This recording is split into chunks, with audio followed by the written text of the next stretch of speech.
The Mesa Mark series of amps are one of the most famous amp series in history.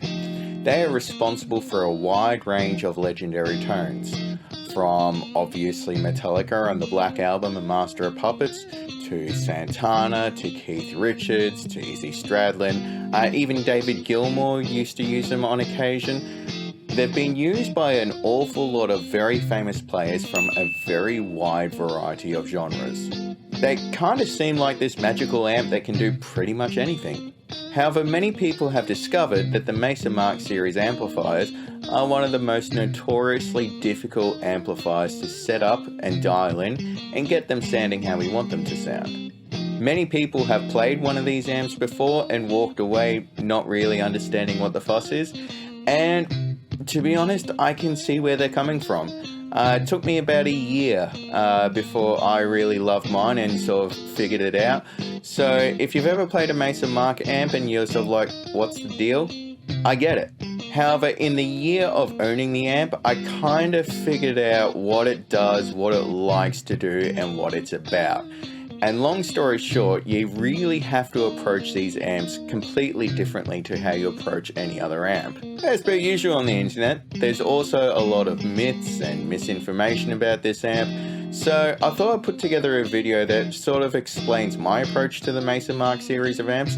Now, as a heads up for anybody who's watching this video just to figure out how to get their Mesa Mark amp to sound like Metallica or Lamb of God or anything like that, if you're only interested in the high gain channel, I still strongly recommend watching the rest of the video, because it wasn't until I had figured out the clean and the second channel that I was able to have a lot of success with the third channel. You kind of need to know how the amp progresses before you can really properly get that high gain channel screaming. So long story short, grab a drink, put your feet up, because we're in for a long haul here.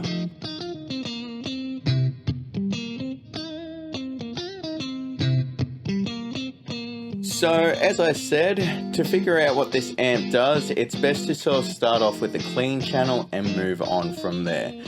Clean channel is the easiest place to start because, well, it's clean, so it's easy to figure out what all the controls do, because none of them quite do what you think they do. So as I said, even if you're a Lamb of God fanboy, start off with the clean channel. So the first thing that you'll notice is that when you're using the front panel controls, they don't seem to have a massive impact on the tone that comes out the speakers. There's a reason for this.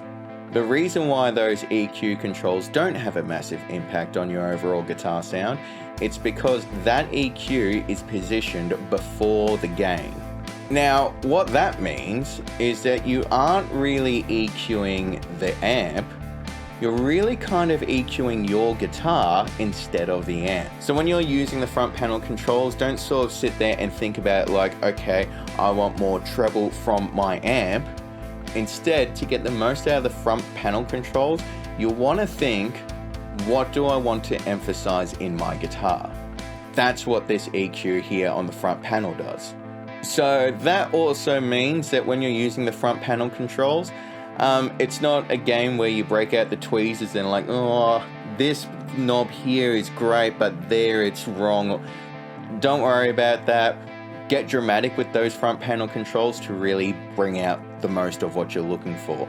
So feel free to set the treble like all the way to 10, the mids all the way to 10, whatever you like. Be dramatic with the front panel controls. So this brings us to our first misconception about the Mark series of amplifiers. There's this idea that the Mark series are this super versatile amp that can do a bit of everything. And there's definitely some truth to that, because you've got Keith Richards rocking one and you've got James Hetfield rocking one. I mean, one amp to cover all that ground? Yeah, there's a lot of versatility in these amps. Sort of. It's a very versatile amp in the sense that it has a lot of different gain stages and stuff like that.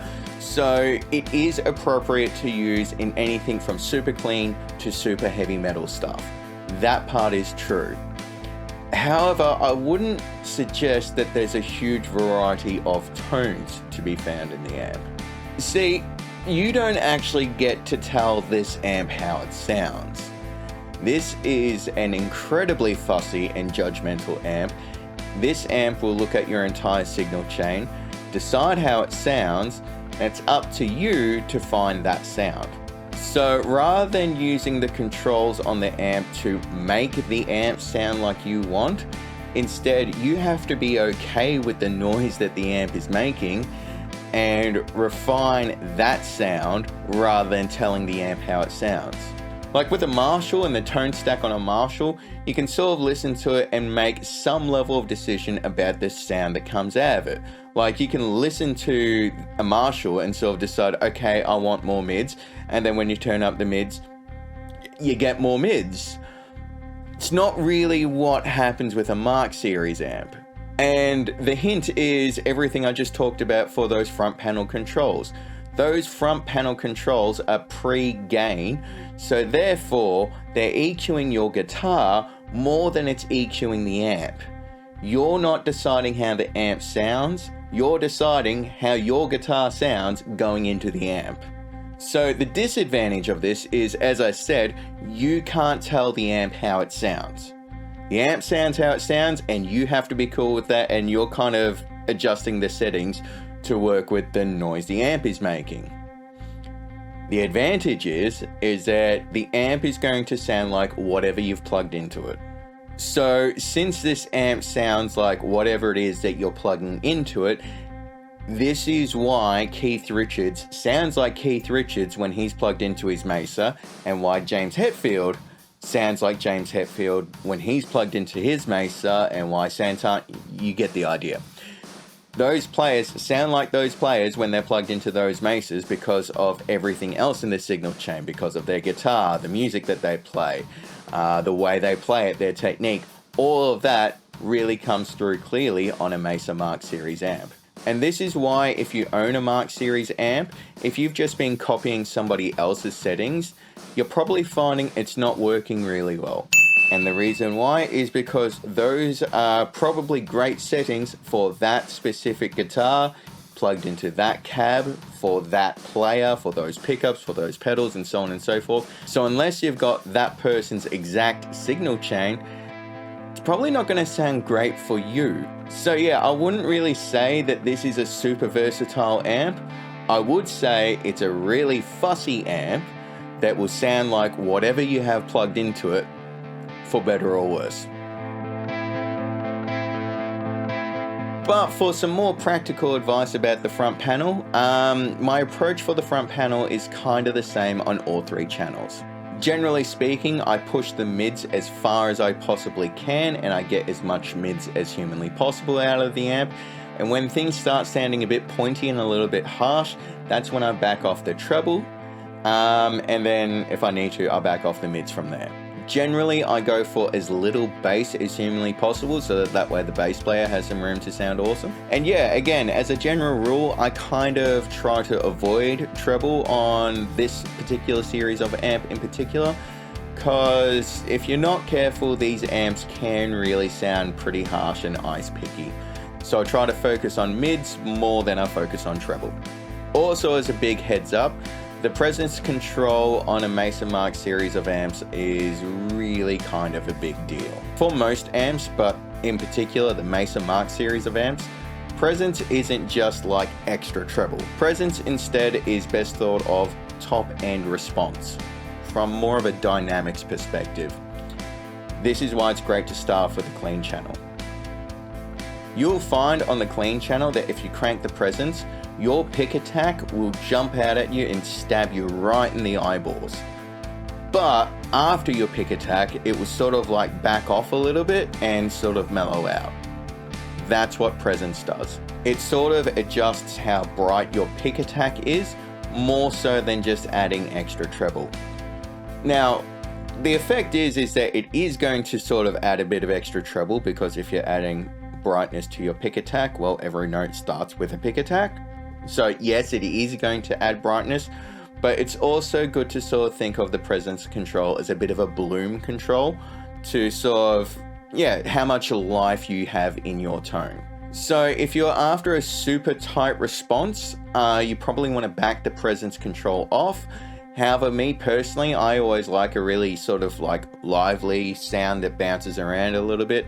So I try to use as much presence as I can get away with. But that's just me. Special thing to take note of, I do not use the GEQ on the clean channel, and the reasons why will become more obvious as we go later on.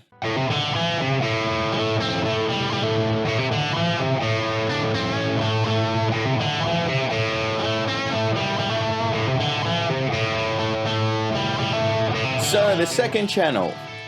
I strongly recommend doing a deep dive on the second channel to try to figure out how the gain works on this amp. Because when you know how this amp uses its gain, then you can sort of start to understand how to set up the GEQ. Personally, my favorite mode of the second channel is the Mark I mode. And the thing about the Mark I mode is that, well, the Mark I wasn't designed with a GEQ in mind. So just like my clean channel, I leave the GEQ off when using the second channel. But once I sort of had a great sound out of the Mark I mode, or at least the second channel in general, that's what taught me everything for how to set things up for the third channel and how to set up the GEQ. So what I learned about the gain, speaking as a guitar player, not an amp tech, is that this amp tries to focus all of its gain right down the mid-range. It doesn't try to saturate the top end or the bottom end, it just tries to saturate everything right in the middle. If you held a gun against my head and asked me to pick a frequency, I'd say probably around the 1500 Hertz area, so mids but close to upper midsy sort of area, so pretty bright mids. But yeah, for me, it sort of focuses all of its gain around that one area. I mean, honestly, it's kind of like using the biggest, most fanciest, most expensive tube screamer on the planet. So that means when you start adding gain to this amp, the mid-range is going to jump out and poke you in the eyeballs with an absolute vengeance. So often what you find is that when you're adding gain to this amp, you'll be backing off the mids an awful lot, especially when we start dealing with high gain. And that brings us up to misconception number 2. A lot of people think that Mesa Mark series of amps are really scooped, or like have this really scoopy mid-rangey sound. And yeah, I can understand why people think that for 2 reasons. Number 1, Metallica. Yeah, fair shout. But also pretty much everybody who plays a Mark series of amps has that big old V in the GEQ. If you look at their amp controls, they're often pulling the mids back and so on and so forth. So it looks like they're gutting the mids. However, it's not actually true. These amps are incredibly mid-heavy, they're incredibly pointy, and when you start adding gain, you really need to back the mids off in order to get the mids nice and balanced. So people look at the big scoopy V and the mids being dialed back on all the controls, and they assume that Mesa Mark amps are this really sort of mid scoopy amp. They're not, they're a really pointy mid-focused amp, which is why you pull the mids back to get everything under control. This is also why I try to avoid using the GEQ on my second channel, because I don't like my second channel to be like a metal channel like the third channel. That being said, you can get some pretty good metal sounds out of the crunch mode. Worth investigating, worth having a look at. But yeah, since I sort of like my second channel to be like a mid-gain rock sort of thing, I try to just sort of tame the mids rather than kill them. And I'm generally not using enough gain to warrant such a massive scoop on my second channel.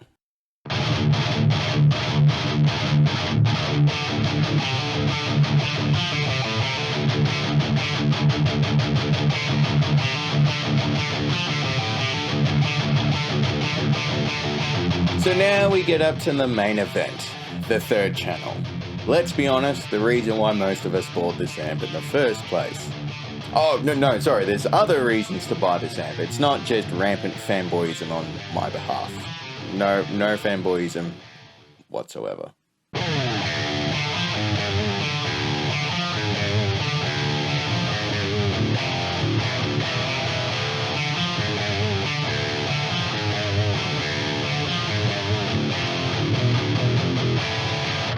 Okay, a little bit. Now, everything that we've been talking about for the previous 2 channels definitely applies here for the 3rd channel, I mean, obviously. But one thing you need to be aware about the Mesa series of amps is that the more gain you add, it multiplies the effect of all the things I've been talking about before. So remember how when I said when you're using the front panel EQ, you're kind of EQing your guitar more so than you are the amp? That still applies. And while I still recommend using dramatic moves with the EQ on the front panel rather than, breaking out the tweezers, you probably do want to still be a little bit conservative with the front panel. Still not a tweezers game, but maybe don't be as dramatic as what you were with the other 2 channels. We are going to bring the GEQ into this channel, and we'll get onto that in a second. But the reason why I wanted to mention the front panel first is because I don't want you to stress too much about messing up what happens with the GEQ with the front panel. Whatever you do with the front panel, you can compensate for that later on using the GEQ. The GEQ is way more powerful than the front panel. So get the front panel sounding right before you turn on the GEQ. Couple of tips about the front panel with the 3rd channel. As I was talking about earlier, everything that you do when you add more gain is kind of multiplied. So whatever you were using previously, kind of up your game a little bit. So if you were backing off the bass on previous channels, you probably want to back the bass off even more on the 3rd channel. If you're boosting the treble on a previous channel, you kind of probably want to add a little bit more here. Couple of things worth trying with the front panel on the 3rd channel. A lot of people have a lot of success setting the bass to 0 on the front panel and then boosting the hell out of the bass with the GEQ. Totally fine, works great, give it a shot. Also, a lot of people find there's not a huge amount of gain. I mean, there is, but it's not like the rectifier sort of fizzy gain. It's more of a, mid-focus gain, as I was talking about before. So if you're wanting that little bit of extra saturation, the treble control will actually add a tiny little bit extra gain. So if you're wanting that little bit more saturation, try cranking the treble on the front panel. Look, rule of thumb is always, if it sounds good, it is good. So don't stress too much how weird your front panel controls. Do what you need to get it to sound decent. But you probably still want the bass before noon. Anyways, moving on. So my first suggestion for the 3rd channel is to do a front panel EQ first with the GEQ off. Leave it off the entire time and get everything sounding as good as you possibly can using the front panel first. As I said, since that's kind of EQing your guitar more than it's EQing the amp, that means the signal going into the gain and the saturation and everything like that, you know that you've got the kind of the bass noise that you want coming out first before you hit the GEQ. So you get your guitar sounding great with the front panel controls, you leave the GEQ flat and you turn it on. Now let's start messing with the GEQ. So the first slider you want to mess with is the one right in the middle, the 750 Hertz slider. And the very first thing you do with that is you gut it. You throw it all the way down to 0. Now this is going to completely gut out all of your mids, and it's probably not going to sound great, but it's a good starting point. The reason why it's such a good starting point is, as I said, the more gain you add with this amp, the more mid-range you add with this amp. It's kind of impossible to make any smart decisions about where to set everything else until we've tamed that mid-range.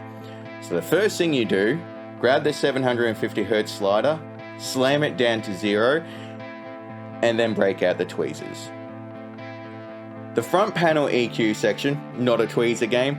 The GEQ section, 100% a tweezer game. You start edging that 750 Hertz slider up just a tiny bit until you've got the mids roughly where you want them. And yeah, flat out, you'll find that generally speaking, you want that slider to be sitting somewhere on the bottom line. What you'll find is that when the slider is below the bottom line, like, the lines at the top of the slider, if that makes sense, from there, it will sound like, And Justice for All mid-scoop Metallica. Then you push it up so that the bottom of the slider is resting on the line, and suddenly you have Load era Metallica with the nice, honky mid-range. Push it up a tiny little bit higher, and then you end up with Santana, push it up much higher than that, and yeah, you've got a honky, sort of vaguely pointy mess. Now your next step is to work on either the top end or the bottom end. Don't try to do both at the same time, for a reason we'll get up to later on in a second. Now personally, I find it really hard to tell what the bottom end's doing until I've got my top end sorted out, so I always look at the top end first. So the 2200 Hz slider is sort of best approached as like a pick attack, high mid, sort of screechy slider. How much grind you sort of want and stuff like that, how much pick attack you want, that's what you get out of the 2200. Generally speaking, I have that somewhere above the midline, but again, you don't really want to slam it up that high. Sometimes you might even want to pull it down below the middle line if you're after a really sort of smooth sound. The 6600 Hz slider, the top slider, that's a real tricky one to mess with. You definitely want to add some top end with that slider, but when you start adding too much, that's when things get real ice picky real quickly. Generally speaking, you find that you make a similar move as what you did with the 2200 slider, but you probably only want a little bit more or a little bit less. Don't push it much past where you have the 2200 slider. This slider is the one that interacts a fair bit with the presence control on your front panel. So if you're struggling to get your top end sitting right, what you want to do is you want to mess with the presence control with the 6600 Hz slider and sort of get those two to play nice with each other. That will sort out your top end. The bottom end is a little bit easier to figure out, well, at least in my experience, but again, we're kinda in tweezer territory here. The 240 Hz slider is sort of your low mids. This is sort of like the woofy sort of frequency. This is the frequency that feels amazing in a room. In a room when you're chugging, it's this frequency that sort of like rushes out at you and sort of like makes your clothes ruffle against you and stuff like that. It's really, really great. But it's also a really muddy sounding frequency. So you do want to be careful with it, and you do probably want to back it off. What I do find is that if you have to gut the mids a little bit beyond what you want to do with the 750 Hz slider, you can bring in some mids back with the 240, but again, be a little bit careful where you set it. We're in tweezer country here, so perfect, horrible. Be real careful with it. The 80 Hz slider is the slider that's going to make Metallica fanboys the happiest. This is the thuddy, chuggy, glorious bottom end that the Mesa Mark Series of amps are really well known for. The joy of this slider is that whatever bass you add with this slider is usually way tighter than the bass that you add with the front panel controls. In fact, I find that this bottom slider is a much tighter bass than pretty much any other bass control on any amp that I've used. Whatever bass you add here will add a lot to the bass end of the transient, so will add a lot of thud to your pick attack. But still be careful with it, because after the pick attack has gone away, you'll notice that you'll have this really low sub rumble through everything. So while it's really good fun to crank the living bejesus out of this, and you can get away with a lot of 80 Hz slider here, you still want to break out the tweezers here to make sure that that rumble doesn't sort of like muddy up the rest of your guitar sound. So you want a fair bit of it, but also try not to sort of muddy things up too much. Now, when you start using the sliders, you'll notice something really goddamn annoying about the Mesa amps. Namely, when you have one slider in the right spot, after that you'll notice that the other sliders start to sound a little bit different. And if we're honest, it's vaguely infuriating. In fact, I think this is why it takes so long to get these amps set up right. The reason why is because all of these sliders are interactive. Wherever you set one slider, it will slightly modify what frequency is impacted by the other sliders. Instead of having, hertz next to the slider values down the bottom, it should have the word ish. And this is where the rabbit hole begins. Because as I said, start off with the 750 Hz slider, you'll get that right, and then you'll mess with the other sliders, and then you'll think, oh, but this slider now sounds different. So then you start modifying that, but now all the other sliders sound different. So you modify those, but then that's like, and you end up chasing your tail. There's 2 tips I have to avoid chasing your tail when setting up a Mesa amp. Number 1, get everything roughly accurate first. Okay, so let's just say you've got your 750 Hz slider where you like it, and now you're changing your top end. Don't go back and mess with the 750 Hz slider until you've got everything else sorted out. If you're working on your top end and your mids change because of where you've set the 750 Hz slider, there's no point messing with your mid slider if you haven't got your bottom end sorted out yet. Because then if you change your mid slider and then work on your bottom end, well, the mid slider is going to change again. And then that's where the tail tasting starts. So my number 1 suggestion to avoid that rabbit hole and to avoid chasing your tail is set something, decide where it should be, leave it there, get everything else set up, and then start tweaking. Secondly, if you get lost, my recommendation is to grab whichever slider you think is the problem. So like if you think your bottom end is too much of an issue, or if it's too screechy or whatever, grab whichever slider you think the problem is, throw it all the way up to 10 and have a listen to what that slider is doing. That will help you figure out if that is the problem or if it's something else that's the problem. But then once it's on 10, slowly back it down until it starts to sound right. But yeah, it's a really good trick to sort of figure out if you are focusing on the right problem area and if you're actually messing with the right controls. There's been a lot of times where I've thought my Mesa sounded way too muddy and way too, like bassy and sloppy.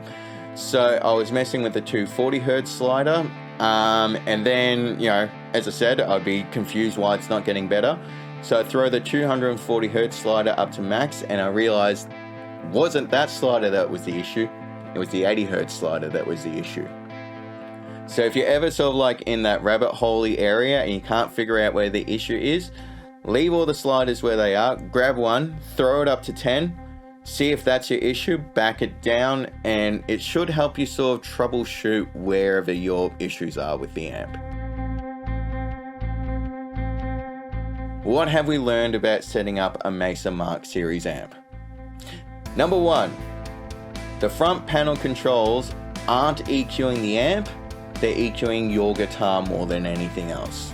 So get rid of this idea of deciding how the amp sounds. The amp is going to decide how it sounds, and it's up to you to find that sound.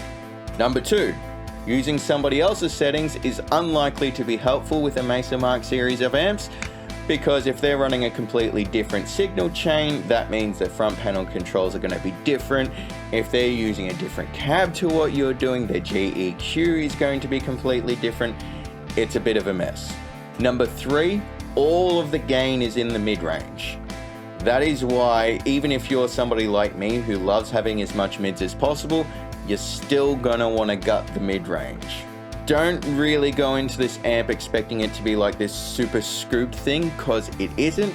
It kinda can be if you go stupid with it, but generally speaking, it's a really mid-focused amp, and you have to focus on taming the mids first before you can make any intelligent decisions anywhere else. Number 4, after being aware that you can't decide how the amp sounds, the amp is deciding how it sounds, and that you have to control the mid-range and all that other fun stuff, you will discover that these amps are still a nightmare to dial in, but they do sound absolutely brilliant once you've got it sorted. So I hope you have more luck sorting out your Mesa Mark series of amps.